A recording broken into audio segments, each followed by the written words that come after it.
Hey salut, donc on est reparti avec la ronde 5 du tournoi des candidats. Suite aux 4 nuls qui ont eu lieu lors de la ronde 4, on va donc voir quels sont les résultats cette fois-ci. Et puis juste après, on étudie la position qu'on a sous les yeux, comme d'habitude. Donc concernant les parties, il y avait la partie Anish Giri contre Fabiano Caruana. Anish Giri avec les blancs a réussi à prendre l'avantage grâce à sa bonne préparation. Malheureusement pour lui, Fabiano Caruana bien sûr ne s'est pas laissé faire, il a contre-attaqué, il a cherché à avoir une défense active, il n'est absolument pas resté passif. Et donc Anish Giri avec les blancs a eu quelques soucis à profiter de son avantage, il n'a pas réussi à trouver un moyen d'en profiter, il y avait beaucoup de calculs etc. Et donc la partie s'est terminée par une nulle. Ensuite il y avait la partie Alexander Grischuk contre Dinh Liren. Dinh Liren s'est retrouvé un peu embêté parce qu'il ne se souvenait plus de sa préparation contre la ligne que lui a joué Grischuk, mais il a quand même su se débrouiller, pas trop de soucis pour lui, et donc la partie s'est terminée également par une nulle. Concernant la partie Kirill Alexenko contre Maxime Bachialadov, ils sont arrivés dans cette position qui est théorique et Maxime a joué le coup G6 qui est un peu moins classique, c'est pas le coup principal dans cette variante. Et donc Alexenko ne connaissait que le coup suivant qu'on va justement regarder, mais apparemment ne connaissait pas la suite de toute la variante, alors que c'est une variante très tactique, très complexe. Donc assez étonnant à son niveau de jeu qu'il n'ait pas étudié plus loin. Vu la variante que c'est. Justement, il s'est retrouvé mal au temps parce qu'au coup suivant cette position, il a réfléchi 50 minutes. Et Maxime, justement, lors de la conférence de presse, s'est un peu moqué gentiment de ses adversaires parce qu'il avait joué justement contre Grischuk avant, qui lui aussi avait réfléchi près d'une heure sur un coup assez classique.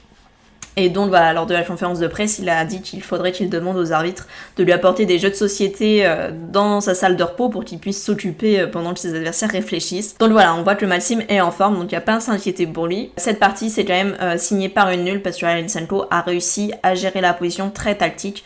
Malgré son manque de temps, etc., il a su s'en sortir. Et enfin, la partie qui nous reste, Nepomniachtchi contre Wang Yao. Et bien, Nepomniachtchi prend la tête du tournoi en gagnant cette partie dans une finale dame-cavalier. Mais bon, il reste encore plus de la moitié des parties à jouer, donc ça veut rien dire. Au niveau du classement, pour faire un petit bilan, donc il y a Nepomniachtchi qui est seul en tête à 3,5. Juste derrière lui, il y a Maxime qui est seul à 3 points. Et ensuite, il y a 3 joueurs à 2,5, Caruana, Alexander Grischuk et Wang Yao. Et ensuite, les 3 autres joueurs sont à 2. Donc bon, il reste encore beaucoup de batailles, beaucoup de luttes sur l'échiquier. Donc aucune idée de savoir qui sera le vainqueur. On peut pas deviner. Donc voilà, c'est parti pour étudier cette position ensemble. On va faire pas mal de calculs, donc j'espère que vous êtes en forme. Allez, c'est parti. Ok, donc on est dans cette position. Les noirs viennent de faire G6 parce qu'ils avaient le pion sous la pression de la tour en G7. Donc ils l'ont poussé pour le protéger.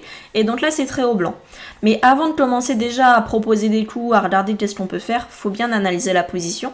Parce qu'en identifiant les faiblesses qui sont dans le camp de l'adversaire, on peut penser à des coups auxquels on n'aurait pas pensé de base, ça peut nous inspirer. Donc on va déjà analyser ici qu'est-ce qui se passe. Donc on a le roi des noirs qui est resté au centre.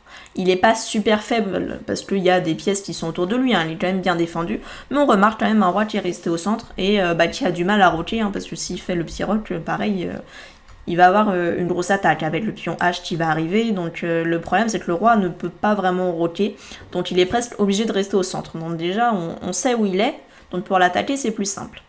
Ensuite, si on regarde les pièces non protégées ou mal protégées, qu'est-ce qu'on remarque? On remarque qu'il y a une tour en H8 qui est non protégée et on remarque qu'il y a aussi le fou B7 qui est pas protégé. Ensuite, le dernier critère qu'on avait vu, c'est les combinaisons de pièces. S'il y a des pièces qui sont un peu mal placées entre elles, etc. Alors, au niveau des combinaisons de pièces, on peut voir ici une pièce qui est quand même assez enfermée, qui a du mal à sortir à cause des autres pièces, justement, c'est la dame. La dame, elle peut aller que en C7, donc elle n'a pas beaucoup d'options, elle est bien bloquée à cause de toutes les autres pièces qui sont autour d'elle. Et si on remarque une autre combinaison de pièces, on peut voir quand même qu'il y a ce pion D6 qui est quand même assez faible, il est protégé que par le fou et il est plus ou moins attaqué par notre tour, donc il n'est pas si fort. Et on peut imaginer, si on arrive à prendre ce pion par exemple avec un cavalier, pourrait y avoir une fourchette tour roi. Concernant notre camp, parce qu'il faut toujours aussi regarder les problèmes qu'on a chez nous pour éviter des surprises, on a quand même ce fou qui est non protégé, donc il faut faire attention à lui. Après il y a la dame pas loin, mais il faudra bouger le fou blanc si on veut le protéger. Il y a le roi qui peut se retrouver quand même un peu sous pression, il y a la tour qui tape sur lui, il y a le cavalier qui peut arriver. Donc attention quand même à nos droites, où une attaque peut arriver rapidement, même avec les pions qui peuvent avancer éventuellement. Donc faut faire attention à ça. Ok, donc maintenant qu'on a identifié les différents problèmes et faiblesses dans cette position, on va pouvoir commencer à réfléchir à des coups avec les blancs et à calculer un peu. Donc on a envie d'essayer d'en profiter de tous ces problèmes.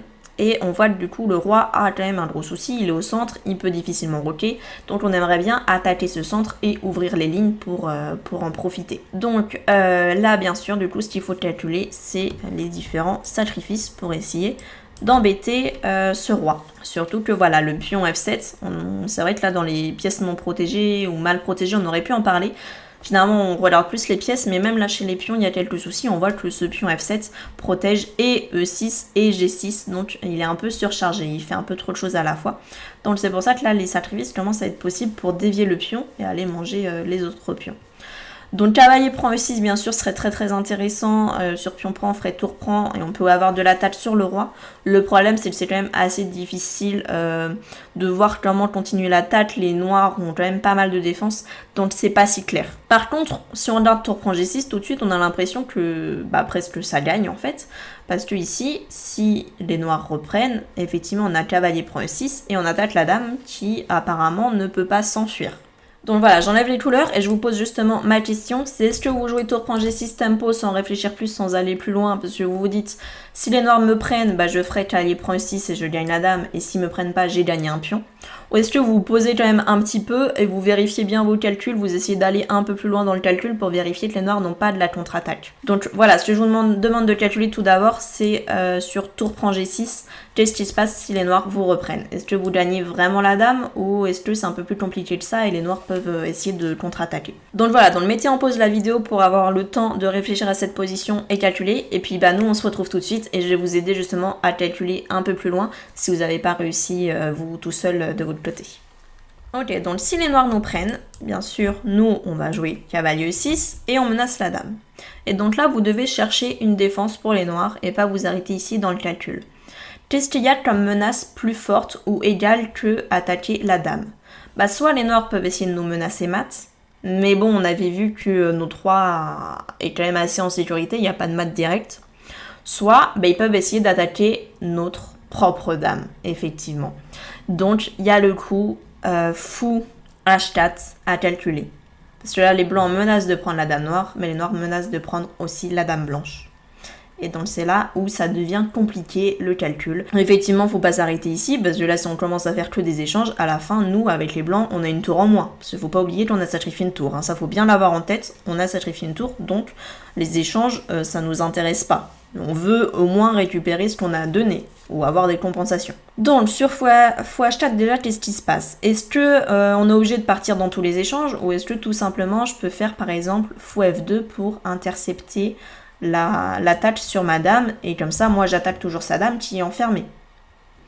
Non, parce qu'en fait, la dame n'est plus enfermée, justement. Faut pas oublier que les pièces se sont déplacées, et donc quand les pièces se déplacent, il y a des cases qui se libèrent. Et là, il y a la case E7 qui s'est libérée pour la dame, quand il y a fou H4. Donc si sur fou H4, je fais fou F2 en me disant, c'est bon, parce que après la dame est toujours enfermée, donc moi j'ai sauvé ma dame et je gagne sa dame, ça marche pas. Eux, ils vont tout simplement échanger le fou en attaquant de nouveau notre dame. Nous, on reprend. Et après, ils ont le temps de faire dame E7. La dame n'est plus enfermée. Oui, vous arrivez à suivre? Donc, on se rend compte ici que sur fou H4, il y a une case qui est libérée pour la dame. Donc, on n'a pas le choix que de continuer dans tous les échanges de pièces en espérant, à un moment donné, récupérer la tour qu'on a sacrifiée avec les blancs. Donc, sur fou H4, nous, on doit continuer par cavalier prend dame. Et eux continuent par fou prend dame. Ok. Et alors là, ma question déjà, c'est est-ce que je peux faire tour prend fou et eux ils récupèrent avec tour prend cavalier par exemple? Qu'est-ce qu'on a sur l'échiquier? Comment sont placées les pièces? Quel est le matériel? Non, bien sûr, on peut pas le faire parce que c'est toujours la même chose. On a sacrifié notre tour et il faut pas l'oublier. Si vous récupérez les pièces, là le problème avec les blancs, c'est que vous avez rien gagné dans les pièces. Ça a été juste des échanges. On a échangé la dame, on a échangé le cavalier, parce qu'on le repère, et eux, ils ont donné leur dame et le fou. Donc c'est égal, on n'a rien gagné pour le moment, à part des pions, mais contre une tour, c'est pas suffisant. Donc sur cavalier prend dame, fou prend dame, on ne peut pas commencer à récupérer le fou, parce qu'il récupère notre cavalier et on a une tour en moins. Donc il faut continuer encore plus loin dans le calcul, continuer à essayer de gagner des pièces. Et là, on se rend compte que du coup, sur cavalier prend dame, fou prend dame, on peut continuer par cavalier prend B7. Et déjà là, envisager de gagner une pièce. Et c'est aussi pour ça que c'était très important de remarquer les pièces non protégées tout à l'heure. Parce que là, effectivement, cavalier prend B7, hop, je gagne une pièce. Bon, mais du coup, sur cavalier prend fou, eux, qu'est-ce qu'ils vont faire de leur fou là? Bah oui, ils vont prendre aussi notre cavalier. Bon, là du coup on se rend compte que le calcul n'est pas encore terminé, il va falloir continuer à analyser cette position. Le problème c'est qu'on a fait déjà beaucoup de coups, donc il faut bien visualiser la position dans laquelle on est. Pour ça, c'est vrai que dans le calcul, on a souvent tendance à repartir toujours de la position initiale, donc qui est celle que vous avez actuellement sous les yeux. Le problème c'est si à chaque fois pour recalculer toute variante vous repartez de cette position, déjà vous allez perdre vachement de temps et vous allez perdre beaucoup d'énergie. Et ça va pas être efficace. Donc l'idéal c'est que vous fassiez une photographie de la position dans laquelle on est dans notre calcul. Ou quand là on fait cavalier prend B7, et eux ils font fou prend C3. Ce serait bien de faire une bonne photographie de cette position dans votre tête pour qu'après, quand là vous continuez votre calcul, vous repartiez de cette position-là et non pas de la position initiale que vous avez là sous les yeux, mais que vous partiez de la photo que vous avez dans votre tête, de la position dans laquelle on est rendu dans notre calcul. Comme ça, vous allez pouvoir approfondir votre calcul depuis cette position-là. Mais voilà, le risque, c'est qu'il faut bien la visualiser. Si dès le départ, vous la visualisez mal, bah oui, forcément, ça ne va pas fonctionner. Mais c'est pour ça, il faut bien prendre le temps de s'arrêter au cours de son calcul sur une position un peu clé pour ensuite pouvoir repartir de cette position et non pas de la position totalement initiale. Sinon, effectivement, vous n'allez pas pouvoir aller très très loin dans le calcul. Après, je vous dis ça, c'est plus facile à dire qu'à faire. Hein. Je dis pas que je le fais facilement en partie non plus. Mais en tout cas, c'est ce qu'il faut essayer de faire et c'est ce dont il faut s'entraîner à faire. Donc voilà, pour arriver là dans la position dans laquelle on est, on va juste revoir rapidement le calcul ensemble pour bien ensuite visualiser dans la position dans laquelle on arrive et ensuite on continuera toujours à l'aveugle. Donc je rappelle les coups, on a fait tour prend G6, ils nous prennent en G6. Je prends en E6, j'attaque la dame qui est enfermée. Eux, du coup, ils vont nous contre-attaquer avec fou H4 et se créer une case de fuite pour leur dame. Donc nous, on est obligé de continuer les échanges en faisant cavalier prend dame. Eux, ils font fou prend dame. Nous, on prend le fou en B7 qui est non protégé. Et eux, ils font fou prend C3. Ok? Donc là, vous essayez de bien visualiser la position dans laquelle vous êtes et de vous faire une photo parce qu'on va continuer depuis cette position à calculer. On ne va pas revenir depuis le début à chaque fois, ce serait beaucoup trop inefficace. Donc on retient, il y a un fou en C3 pour les noirs, on n'a plus de cavalier en D4, ce cavalier en D4 est en B7, les dames ont disparu, le fou n'est plus en E7, il est parti en C3. Et bien sûr, il n'y a plus la tour, il y a un pion en G6 et il n'y a plus de pion E6. Donc là, c'est au blanc de jouer, ils ont un cavalier en B7. Alors, qu'est-ce qu'on fait ? Est-ce que déjà là, avec les blancs, on peut tout simplement peut-être récupérer le fou en C3 ? Parce que nous, notre cavalier B7 n'est pas menacé. Donc on peut récupérer C3 et ensuite se dire, tiens, je vais partir avec mon cavalier. Ça pourrait être une idée. Par contre, le problème, c'est si on regarde bien quel matériel il reste sur l'échiquier, si vous visualisez bien, là vous avez un problème. Si vous décidez de récupérer le fou et de laisser votre cavalier en B7, quel est le souci ? Bah oui, c'est toujours la même chose, vous avez du matériel en moins, parce qu'il ne faut pas oublier que vous avez sacrifié votre tour. Donc nous, il nous reste cavalier, 2 fous et tour D1. Et eux, il leur reste les 2 cavaliers, la tour en C8 et la tour en H8. Donc ils ont une qualité de plus. Donc on ne peut pas récupérer le fou en C3 là, parce qu'on serait moins bien matériellement. Donc est-ce qu'on abandonne notre calcul ici, parce qu'on voit qu'avec les blancs, ça fonctionne pas ? Ou est-ce qu'on continue ? Bah faut essayer de voir si on peut pas continuer à attaquer les noirs. Et là en fait, au lieu de récupérer le fou, on a un très bon coup. C'est effectivement, oui, cavalier prend D6 avec la fourchette qu'on avait identifiée plus tôt, le roi et la tour. Donc là on voit qu'on va pouvoir récupérer encore du matériel. Et en plus il y a échec. Donc les noirs peuvent pas s'enfuir avec leur fou. Donc là ils vont devoir bouger le roi. Donc soit roi E7 et dans ce cas là, sur roi E7, bah je peux faire cavalier prend tour de nouveau en plus sur échec. Et donc eux, ils vont faire tour prend. Et nous, on peut terminer avec pion prend fou. Donc là, il faut essayer de bien visualiser la position. Je vous enlève les flèches parce que là, ça commence à faire beaucoup, on comprend plus rien. Donc essayez de revoir tout ça, où on en est. Donc où on en est au niveau matériel après tout ça. Nous, on vient de reperdre notre cavalier, ils viennent de faire tour prend. Hein. Donc ils ont une tour ici. Ils ont conservé leur cavalier, on est d'accord. Les fous, ils ont disparu. On a repris nous en C3. On n'a plus la tour. Donc il nous reste quoi? Il nous reste les 2 fous, la tour D1, et le reste a disparu. Et eux, il leur reste alors les 2 cavaliers et la tour qui est arrivée en C8. Donc au niveau des pièces, c'est égalité. Par contre, au niveau des pions, où on en est? Bah, au niveau des pions, les blancs, nous, on a mangé le pion E6, le pion F et en G6. On a mangé après dans notre fourchette le pion D6. Donc on a mangé 2 pions dans cette histoire. Alors que les blancs, eux, nous ont mangé aucun pion. Après, voilà, ce qu'il faut regarder quand même, c'est que comme ils ont fait fou prend C3, ils ont affaibli notre structure de pion. Et on va sans doute reperdre le pion C3 dans l'histoire. Mais donc, qu'est-ce qui reste comme pion? On va pas compter le pion C3, on va le reperdre sans doute. Il nous reste le pion A3, le pion C2, le pion E4, le pion F3 et le pion H2. Et eux, il leur reste le pion A6, le pion B5 et le pion qui est en G6. Donc ils ont 3 pions et nous on a dit qu'on en avait 5. Donc on a 2 pions de plus à la fin de cette variante. Donc effectivement, bah ça vaut le coup. Ici on gagne des pions. Voilà, et ce qu'on peut remarquer, c'est qu'en plus, après la disparition des pions, nous, c'est pas n'importe quel pion qui nous reste. On a le pion E4 et F3 qui sont liés. Et le pion E est un pion passé, hein, parce que on a bien dit, le pion D6 et E6 sont disparus, et le pion F est parti en G6. Donc on a un beau pion passé central en E4, donc en plus d'avoir des pions de plus, on a cet avantage qui est assez énorme en finale, vu qu'on a échangé un maximum de pièces. Bon, et si lorsque je fais la fourchette en D6, il décide de pas faire roi E7 mais plutôt de faire roi D8, en se disant tiens, comme ça sur cavalier prend tour, il n'y aura pas échec sur mon roi en E7, ça va peut-être changer quelque chose. Bah en fait ça va revenir au même, parce que s'il fait roi D8 et moi je fais cavalier prend tour, et s'il prend mon cavalier avec son roi, bah dans ça moi je reprends mon fou et ça revient exactement à la même conclusion qu'on avait. Sauf que sa tour est en H8 plutôt qu'être en C8. Donc au lieu d'avoir des opportunités de gagner le pion en C3, bah, il aura l'opportunité de gagner le pion en H2. Mais j'aurai toujours mes pions passés au milieu qui vont pouvoir donc aller à promotion. Vu que les pièces sont toutes échangées, la finale est largement prometteuse. Et si du coup sur cavalier prend tour, il se dit tiens, je prends pas le cavalier tout de suite, je vais d'abord sauver mon fou.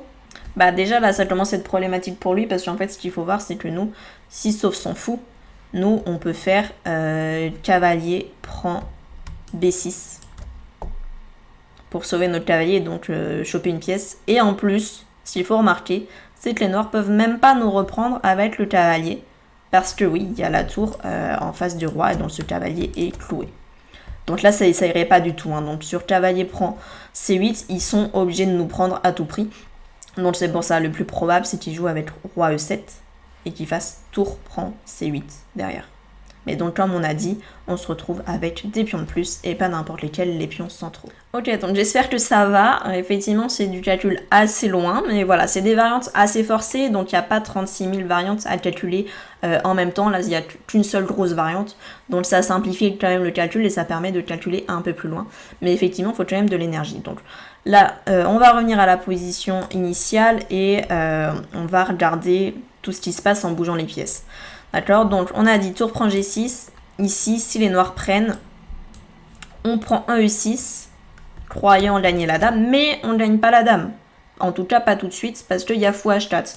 Donc vous voyez, toujours ne pas arrêter son calcul trop tôt. Parce que là, si toute la variante avec fou H4, on n'arrive pas à reprendre l'avantage avec les blancs, on se retrouve juste avec une tour en moins qu'on a sacrifiée. Donc toujours essayer de calculer un coup plus loin que ce qu'on a prévu. On attaque la dame, bah est-ce qu'il n'y a pas un coup de défense pour l'adversaire? Donc toujours regarder s'il n'a pas une menace plus forte ou au moins égale. Donc ici ça serait menace de mat ou attaquer la dame. Et donc effectivement il y a fou H4 qui attaque la dame et qui libère la case E7. Donc on n'a pas le choix, on est obligé de prendre la dame, hein, parce qu'on avait dit si on fait fou F2, bah tout simplement il nous prend, je reprends. Et il y a dame E7 et je me retrouve avec cette tour en moins bêtement. Hein. Donc ça va pas. Donc on est obligé de continuer. Cavalier prend dame, fou prend dame. Ok.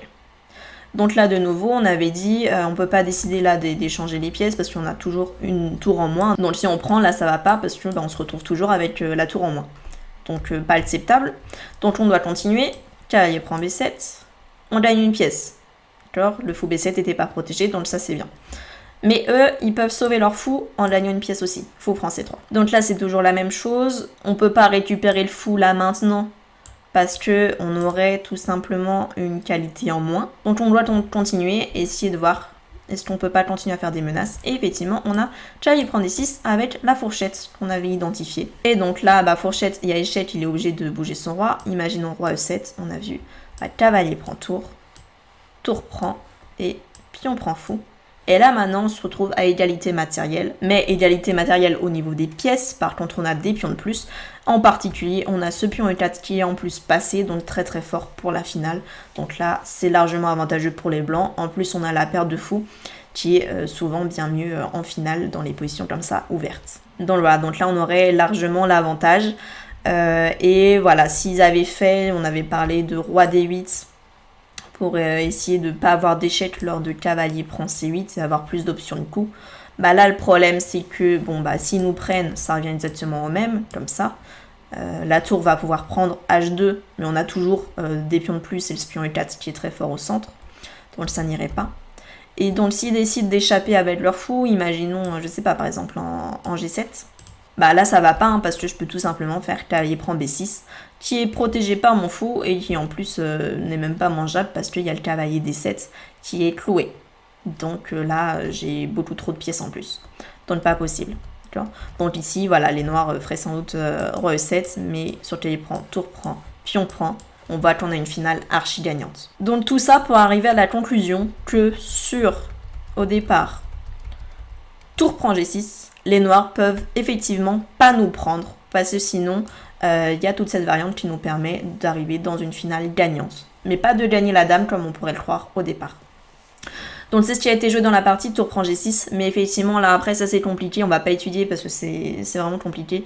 Les noirs, Maxime a joué tour prend C3, et donc là il y a des pièces en prise de partout, c'est vraiment compliqué, il y a plein de choses à calculer, donc on va pas rentrer nous dans cette variante. Si vous voulez voir ce qui s'est passé, n'hésitez pas à aller voir la partie. Bon voilà, j'espère que cette vidéo vous a été utile, que ça vous a donné des pistes de réflexion pour mieux réussir à calculer les longues variantes comme ça, forcées à calculer toujours un peu plus loin, sans trop stresser, en prenant bien son temps. Dites-moi en commentaire du coup si ça a été trop difficile ou pas, parce que c'est vrai que j'ai hésité à faire cette position, j'avais peur que ce soit trop dur pour certains d'entre vous. Donc dites-moi comment vous avez réussi l'exercice en commentaire, ou au moins laissez un j'aime à la vidéo pour que je sache si ça vous a plu ou pas, pour savoir est-ce que je repropose des vidéos dans ce style de long calcul comme ça sans bouger les pièces. Et puis sur ce je vous dis à demain pour la ronde 6. Allez, ciao!